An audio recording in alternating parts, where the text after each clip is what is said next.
आरोप जरी झाले तरी ते बिनविरोध निवडून आलेत असं पंकजा मुंडे यांनी म्हटलंय। ठाण्यात नगरसेवक बिनविरोध आल्यावरून पंकजा मुंडे यांची ही प्रतिक्रिया।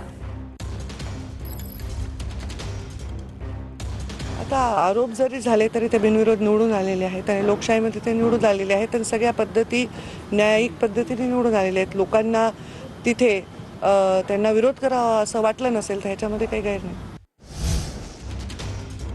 पंकजा मुंडे यांची ही प्रतिक्रिया। जरी आरोप झाली तरी ते बिनविरोध निवडून आलेले आहेत। ठाण्यात नगरसेवक बिनविरोध आल्यावरून पंकजा मुंडे यांनी प्रतिक्रिया दिलेली आहे। मनसे बिनविरोध जे निवडून आले त्यांच्या विरोधात चांगलीच आक्रमक झालेली आहे। याचिका देखील दाखल करण्यात आलेली आहे आणि त्यावर पंकजा मुंडे यांची ही प्रतिक्रिया। आरोप जरी झाले तरी ते बिनविरोध निवडून आलेले आहेत असं पंकजा मुंडे यांनी म्हटले। ठाण्यात नगरसेवक बिनविरोध आल्यावरून पंकजा मुंडे यांनी ही प्रतिक्रिया दिलेली आहे। तर संध्याकाळी याच संदर्भात अविनाश जाधव आणि संजय राऊत यांची एकत्रित पत्रकार परिषदही होणार आहे। मात्र सध्या यावर प्रतिक्रिया यायला सुरुवात झालेली आहे। पंकजा मुंडे यांनी आपलं मत मांडलेलं आहे। आरोप जरी झाले तरी ते बिनविरोध निवडून आलेत असं पंकजा मुंडे यांनी म्हटलेलं आहे। ठाण्यात नगरसेवक बिनविरोध आल्यावरून पंकजा मुंडे यांची ही प्रतिक्रिया।